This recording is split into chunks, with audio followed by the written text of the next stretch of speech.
प्रिय विद्यार्थियों, नमः संस्कृताय। विद्यार्थियों, आपके सामने चतुर्थ पाठः प्रणम्यो देशभक्तो अयम गोपबंधुर्महामनः। इस चैप्टर को हमने पिछले वीडियो में इसका हिंदी अनुवाद हमने पढ़ा। आज हम आपके सामने इसी पाठ के प्रश्न उत्तर लेकर आए हैं, तो वीडियो को आप अंत तक ज़रूर देखें, ठीक है। और आप वीडियो को लाइक ज़रूर कर दें, ठीक है। अब इसके प्रश्न उत्तरों पर हम चलते हैं। सबसे पहले इसमें अत्र अवधेयम, ठीक है, पूर्व रूप संधि के बारे में दे रखा है कि पूर्व रूप संधि क्या होती है, ठीक है। तो पूर्व रूप संधि के बारे में जानते हैं। आपके सामने पूर्व रूप संधि है पदान्तस्य अन्ते यदा इकारः अथवा उकारः भवति। कह रहा है जब पद के अंत में ए या ओ, ठीक है, ए अथवा ओ होता है, तद अनंतरम अग्रिम पदस्य प्रथम वर्णः अकारः भवति। तब क्या होता है, अगले पद का जो प्रथम वर्ण है, ठीक है, प्लस के बाद वाला जो प्रथम वर्ण है वो आ होता है, तदा पूर्व रूप संधि भवति। उसी को पूर्व रूप संधि कहते हैं। तत्र अकारस्य स्थाने अवग्रह इति, ये जो आपको चिन्ह दिख रहा है इसको एस बोलते हैं, इसको वैसे संस्कृत में अवग्रह कहते हैं, ठीक है। इति अवग्रह चिन्ह से प्रयोग बहुत, ये जो चिन्ह दे रखा है इसका नाम होता है अवग्रह, ठीक है। तो वहां अ के स्थान पर एस जैसा आपको एक चिन्ह दिखाई देता है, उसको कहते हैं अवग्रह चिन्ह का प्रयोग किया जाता है। अब देखिए, जैसे देशभक्तों प्लस अयम, तो देशभक्तों में जो ओ है, ओ देखो यहाँ पे आया था ओ, ओकार के बाद आ रहा है, ठीक है। तो आपका हो जाएगा जो ये वाला आ है इसका हो जाएगा एस, बाकी पूरा एडजेक्टिव रहेगा देशभक्तो यम। ऐसे ही सर्वे प्लस अपि सर्वे अपि, पशो प्लस अपि पशोपि, बुभुक्षितोऽस्मि बुभुक्षितोऽस्मि, अश्रुपूर्ण नयनो अभवत् अश्रुपूर्ण नयनो भवत्। इस तरीके से ये पूर्व रूप संधि होती है। अब हम प्रश्न उत्तर देखते हैं। तो प्रश्न उत्तर में सबसे पहले ध्यान से देखिएगा, अभ्यासात् जायते सिद्धि, ठीक है। प्रश्न नंबर 1 है अद्योलिखितानां प्रश्नानां एक पदेन उत्तरम लिखत। अद्योलिखित प्रश्नों के उत्तर आपको एक पद में देने हैं। जैसे पहला है, ठीक है, समाज दिनपत्रिकायाः प्रतिष्ठाता कः। समाज दिनपत्रिकायाः प्रतिष्ठाता कः, कह रहा है समाज दैनिक समाचार पत्र का संस्थापक कौन था। तो आपको आंसर में लिखना है गोपबंधु। कौन लिखना है, गोपबंधु, अर्थात कौन थे उसके संस्थापक, गोपबंधु थे। गोपबंधु कस्मै स्वभोजनम दत्तवान। गोपबंधु कस्मै स्वभोजनम दत्तवान, कि गोपबंधु ने अपना भोजन किसे दिया। तो आप लिखेंगे इसमें भिक्षुकाय। क्या लिखेंगे, भिक्षुकाय, उसने अपना जो भोजन था वो भिखारी को दिया। गा है मरणासन्नः कः आसीत्। मरणासन कौन था, ठीक है। तो मरणासन कौन था, तो आपको लिखना है उत्तर में पुत्रः, जो उनका पुत्र था वो मरणासन था, ठीक है, मरने वाला था मतलब। गोपबंधु केन उपाधिना सम्मानिता अभवत्। गोपबंधु को कौन सी उपाधि से सम्मानित किया गया। तो आपको लिखना है उत्कल मणि। उत्कल मणि, अर्थात उनको उत्कल मणि से सम्मानित किया गया था। और लास्ट है गोपबंधु कति वर्षाणि कारावासम प्राप्तवान। गोपबंधु को, ठीक है, गोपबंधु को कितने वर्षों तक कारावास मिला। गोपबंधु को कितने वर्षों तक कारावास मिला। तो आपको लिखना है इसका आंसर वर्ष द्वयम। 2 वर्ष का कारावास हुआ था, तो आपको आंसर लिखना है वर्ष द्वयम। स्क्रीन पर भी आंसर है। बढ़ते हैं दूसरे प्रश्न की तरफ। प्रश्न नंबर 2 है एक वाक्येन उत्तरम लिखत, अर्थात एक वाक्य में आपको उत्तर लिखना है, ठीक है। मतलब आपको पूरे वाक्य में एक वाक्य बना के उत्तर लिखना है। तो पहला है गोपबंधु किमर्थम अश्रुपूर्ण नयना अभवत्। मतलब गोपबंधु जो है आंसू भरी आंखों वाले क्यों हो गए थे, ठीक है। गोपबंधु आंसू भरी आंखों वाले क्यों हो गए थे। तो आपको आंसर में लिखना है गोपबंधु भिक्षुकम दृष्ट्वा गोपबन्धुः भिक्षुकं दृष्ट्वा अश्रुपूर्ण नयनः अभवत्। ठीक है, गोपबंधु जो है भिक्षुक को देखकर उनकी आंखों से आंसू आने लगे। दूसरा है कीदृशं पुत्रं विहाय गोपबंधु समाज सेवाम अकरोत्। कह रहा है गोपबंधु ने किस प्रकार के पुत्र को छोड़कर समाज सेवा की। कीदृशम मतलब कैसे। ठीक है, तो गोपबंधु ने किस प्रकार के पुत्र को छोड़कर, विहाय मतलब छोड़कर, समाज सेवा की। तो आपको आंसर में जो लिखना है, आपको आंसर लिखना है मरणासन पुत्रम विहाय। कैसा, उनका पुत्र कैसा था, मरणासन। तो मरणासम पुत्रम विहाय गोपबंधु समाज सेवम अकरोत्। गा है गोपबंधोः कृते उत्कलमणिः इति उपाधिः किमर्थं प्रदत्तः। गोपबंधोः कृते उत्कलमणिः इति उपाधि किमर्थं प्रदत्तः, अर्थात गोपबंधु को उत्कलमणि की उपाधि क्यों दी गई। तो आपको आंसर में लिखना है गोपबंधोः कृते उत्कलमणिः इति उपाधि तस्य असीम त्यागाय प्रदत्तः। मतलब गोपबंधु को यह उपाधि, उत्कलमणि की उपाधि, इसलिए मिली क्योंकि उन्होंने अपना सब कुछ त्याग दिया था समाज सेवा के लिए। ठीक है, स्क्रीन पर भी आपके आंसर है, आप आराम से देख के नोट कर सकते हैं। इसी में आगे बढ़ते हैं। क्वेश्चन है गोपबंधु कुत्र जन्म लब्धवान। गोपबंधु ने कहाँ जन्म लिया था। तो आपको आंसर में लिखना है गोपबंधु उड़ीसा प्रांतस्य पुरी जनपदस्य सुवांडो ग्रामे जन्म लब्धवान।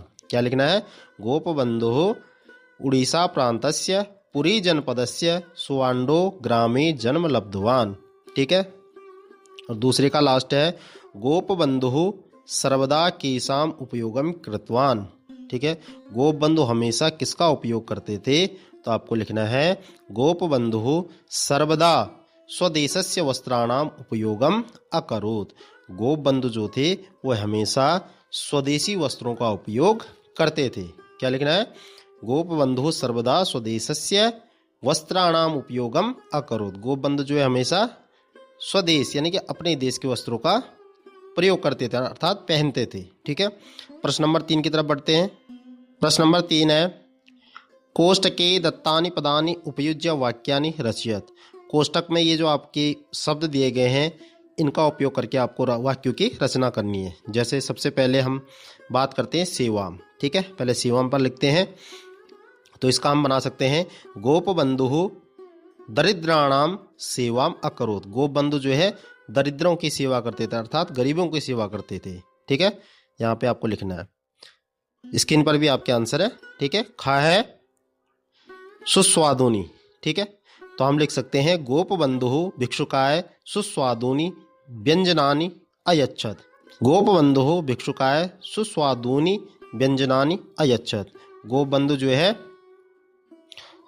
स्वादिष्ट भोजन जो थे वो गरीबों को या भिक्षुक को देते थे। ठीक है, फिर इसमें गा में बना सकते हैं हम कि गोपबंधु रोगिणाम सहायताम अकरोत्। किस पे बना रहे, सहायताम पे। गोपबंधु रोगिणाम, ठीक है, सहायताम अकरोत्। गोपबंधु जो है वो रोगियों की सेवा करते थे। फिर हम चौथी लाइन बना सकते हैं इसमें गोपबंधवे स्वदेश वस्त्राणि रोचन्ते स्मः। गोपबंधु को अपने देश के बने हुए कपड़े अच्छे लगते थे। और लास्ट बना सकते हैं हम गोपबंधु अध्यापकेषु अन्यतमः आसीत्। ठीक है, स्वदेश वस्त्राणि बना लिया, अन्यतमः रह गया, तो अन्यतमः बनाएंगे गोपबंधु अध्यापकेषु अन्यतमः आसीत्। गोपबंधु जो है अध्यापकों में से एक थे। ठीक है, स्क्रीन पर भी आंसर है, आराम से आप देखिए और नोट करिए। आगे बढ़ते हैं। प्रश्न नंबर 4 है कि चित्रम दृष्ट्वा पंचवाक्यानि रचयत। चित्र को देखकर आपको 5 वाक्य बनाने हैं। जैसे आपको यहाँ पे एक चित्र दिखाई दे रहा है, ठीक है, चिकित्सालय का है, अर्थात एक हॉस्पिटल का है। तो इस पे 5 लाइनें बनानी है, जिसमें हम पहली बनाएंगे कि एषः चिकित्सालयः अस्ति। यह क्या है, एक चिकित्सालय है। आपको दिख रहा होगा यहाँ पे नाम भी लिखा हुआ है चिकित्सालय। एषः चिकित्सालयः अस्ति, यह एक हॉस्पिटल है। खा में बनाएंगे अत्र अस्वस्थाः जनाः आगच्छन्ति। यहाँ पर जो है अस्वस्थ लोग आते हैं। अस्वस्थ मतलब जो बीमार होते हैं, यहाँ बीमार लोग आते हैं। तीसरा देखो एकः वृद्धा, आपको यहाँ पे जो है एक वृद्ध यानी कि बूढ़ा आदमी दिख रहा है। एकः वृद्धः निज पुत्रम चिकित्सार्थम नयति। एक वृद्ध व्यक्ति जो है अपने बेटे को हॉस्पिटल ला रहा है दिखाने के लिए। घा में बनाएंगे हम बालः ज्वरेण पीड़िता अस्ति। ये जो बालक है ये रोग से पीड़ित, अर्थात बुखार भी हो सकता है, कुछ भी हो सकता है, ठीक है। फिर लास्ट में बनाएंगे हम प्रकोष्ठे चिकित्सकः अस्ति। इस प्रकोष्ठ में यानी कि इस कमरे में चिकित्सक है, अर्थात डॉक्टर है, ठीक है। स्क्रीन पर भी आंसर है, आराम से आप देख लीजिए। आगे बढ़ते हैं। प्रश्न नंबर 5 है समुचितेन पदेन श्लोकम पूरयत। आपको जो है जो नीचे दी लाइन दिए गए हैं इन लाइनों को पूरा करना है, ठीक है। क्या करना है, इनको पूरा करना है। तो जैसे हमारे पास है पहला कि मम लियताम तनुः, मम लियताम तनुः। तो आप इसमें क्या लिखेंगे, इसमें हम लिखेंगे स्वदेश भूमौ। क्या लिखेंगे, स्वदेश भूमौ। और फिर है हमारा मम लियताम तनु, अर्थात मेरे शरीर को, मम लियताम तनु मतलब मेरे शरीर को स्वदेश की भूमि की में विलीन हो जाना चाहिए। दूसरा देखिए, खा है उत्कल मणिर इत्याख्या प्रसिद्धो। और उसके बाद हम लिखेंगे लोक सेवकः। क्या लिखेंगे, लोक सेवका, अर्थात उत्कल मणि के नाम से प्रसिद्ध लोक सेवक, ठीक है। गा में लिखेंगे स्वदेश लोकास्त तदनु। फिर फिल इन द ब्लैंक्स है, फिर है नु। तो यहाँ पे लिखना है आपको प्रियांतु। क्या लिखना है, प्रियांतु, अर्थात देशवासी मेरे पीछे चले। स्वदेश लोकास्त तदनु प्रियांतु नु, अर्थात देशवासी मेरे पीछे चले। और घा है स्वराज्य मार्गे यदि, फिर आएगा गर्त मालिका। क्या आएगा, गर्त मालिका। तो पूरी लाइन का मतलब हो जाएगा स्वतंत्रता के मार्ग में यदि गड्ढों की माला हो, ठीक है। और लास्ट हमारा फिल इन द ब्लैंक्स परिपूरी तास्तु सा। तो यहाँ पे हम भरेंगे ममास्ति मानसे है परिपूरितास्तु सा। तो इसका मतलब हो गया ममास्ति मानसे मतलब मेरे अस्थियों और मांस से परिपूरितास्तु सा वे गड्ढे भर जाए। तो यहाँ पे आंसर आएगा ममास्ति मानसे है, ठीक है। स्क्रीन पर भी आंसर है, आराम से देख लीजिए। प्रश्न नंबर 6 है उदाहरणानुसारम क्रियापदम स्त्रीलिंगे परिवर्तयत।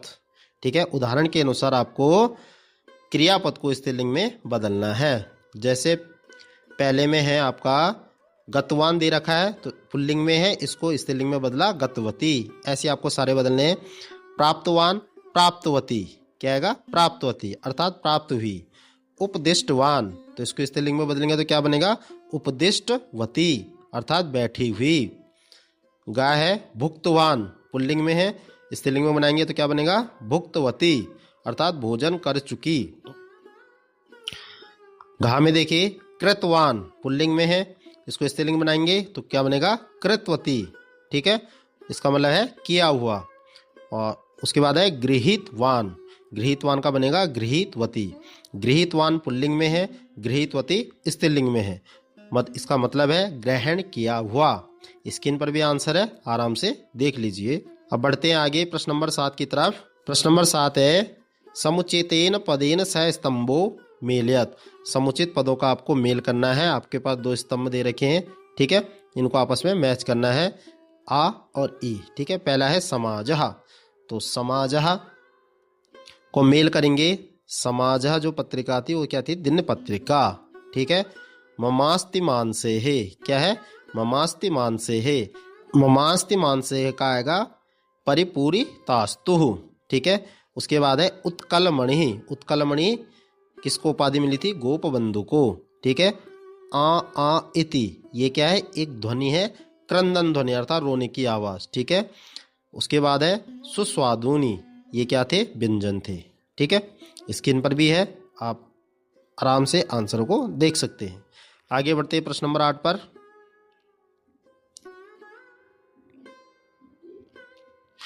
प्रश्न नंबर 8 है घटनाक्रमेण वाक्यानि पुनः लिखत। एक घटनाक्रम जो बुक में जो कहानी है उसी के अकॉर्डिंग जो है ये लाइनें आगे पीछे इनको आपको सही क्रम में लगाना है कि पहले क्या हुआ, फिर क्या हुआ, फिर क्या हुआ। ठीक है, तो सबसे पहले आएगा आपके पास, सबसे पहली लाइन जो बनेगी वो लिखना है आपको ये वाला। ठीक है, क्या लिखना है, अतिथयो हस्तपादं क्षालित्वा आसनेषु उपविष्टवन्तः। पहली लाइन में का में ये लिखना है, ठीक है। दूसरी लाइन में आपको लिखना है दिनत्रयात्, यहाँ पे खा में लिखना है दिनत्रयात् किमपि न भुक्तम, ठीक है। और गा में आपको लिखना है तीसरे में आपको गाई लिखना है गोपबंधु अश्रुपूर्ण नयनो अभवत्। ये आपके चैप्टर के अकॉर्डिंग है, लाइनें वैसी ही लिखी है जैसे आपकी किताब में दे रखी है, ठीक है। घा में आपको लिखना है पहली वाली लाइन, ठीक है, भिक्षुकंच तद भोजितवान, भिक्षुओं को उसने भोजन दिया। और लास्ट वाली लाइन में लिखना है आपको प्रफुल्ल चंद्र रायः गोपबंधु उत्कलमणि इति उपाधिना सम्मानितवान। ये लास्ट में उसको उपाधि दी गई थी। तो इस प्रकार से आपको इसको करना है, ठीक है। उसके बाद योग्यता विस्तार है, ठीक। योग्यता विस्तार में आपके चैप्टर का ही श्लोक है ये, भोजनस्य अति दौर्लभ्यम जीवनाय सुखप्रदम तदर्थम भोजनम कुर्याः मा शरीरे दयाम कुरु। भोजनस्याति दौर्लभ्यम जीवनाय सुखप्रदम तदर्थम भोजनम कुर्याः माँ शरीरे दयाम कुरु। ये इसका पदच्छेद है। जैसे जैसे आप इन शब्दों को तोड़ते जाएंगे, ठीक है, इनका पदच्छेद बनता जाएगा, ठीक है। इन्हीं शब्दों को तोड़ के नीचे पदच्छेद लिखा हुआ है।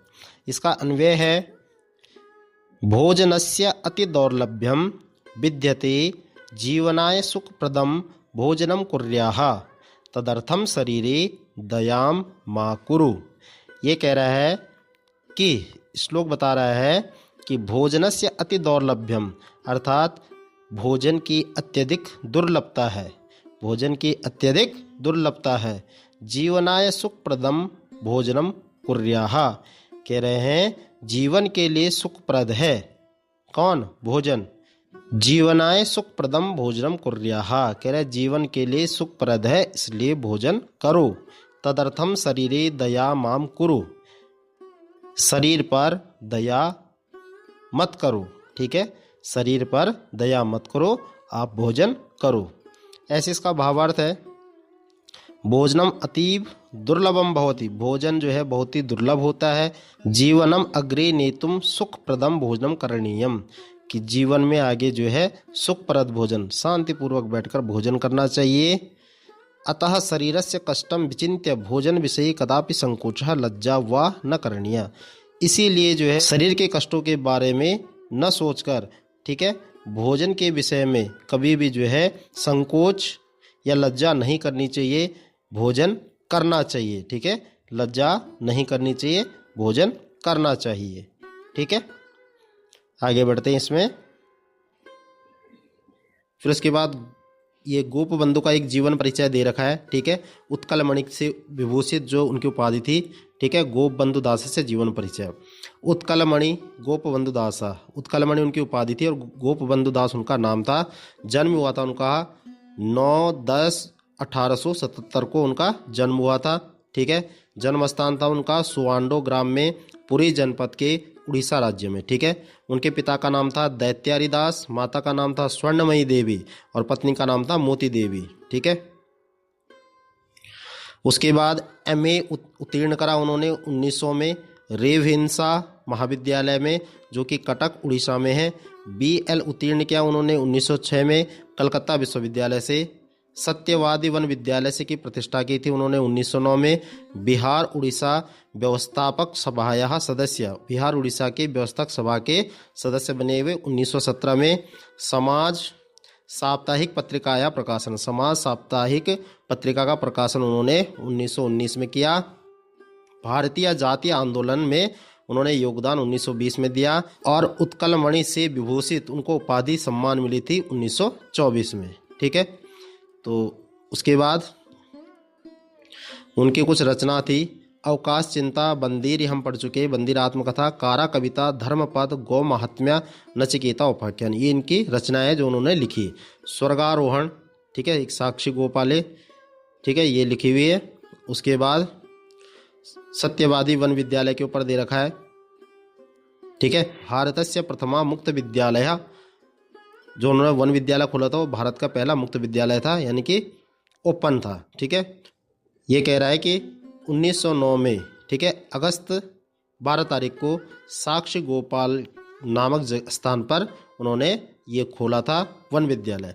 पंडित गोपबंधुदासः पंडितः नीलकंठदासः, पंडित डॉक्टर गोदावरी मिश्रः, पंडित कृपा सिंधु मिश्रः, पंडित लिंगराज मिश्रा, आचार्य हरिदास, पंडित नंदकिशोर दास च इत्येषां देशभक्तानां मिलित प्रयासेन अयं निःशुल्क वन विद्यालयः तदानीम् आभारतं प्रतिष्ठाम् अलभत।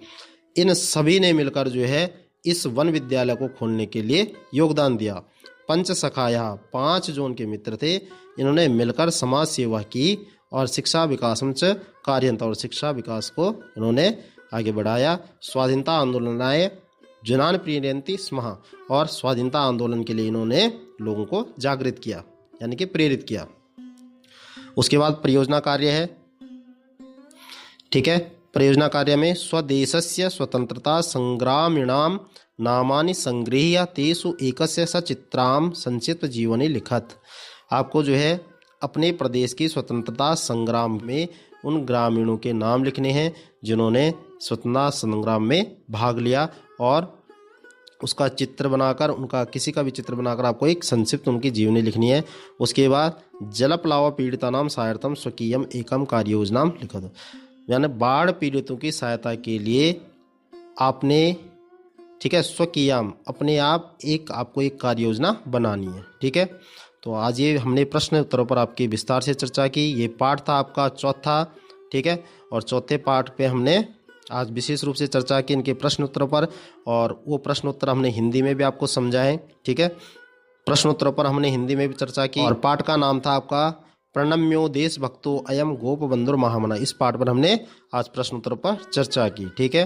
तो प्रिय विद्यार्थियों, आपको यह वीडियो कैसी लगी हमें कमेंट बॉक्स में कमेंट करके ज़रूर बताएं, और अगर आपको वीडियो वाकई में अच्छी लगी हो तो आप जो है वीडियो को लाइक करें, शेयर करें। चैनल पर पहली बार आए हो तो चैनल को सब्सक्राइब करके बेल आइकन को प्रेस कर दें, ठीक है, क्योंकि ऐसी वीडियो हम लाते रहते हैं। अगर आप चैनल को सब्सक्राइब करके रखेंगे तो वीडियो का जो नोटिफिकेशन वो सबसे पहले आप तक पहुंचेगा।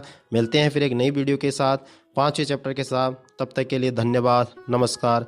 जय तो भारतम, जय तो संस्कृतम।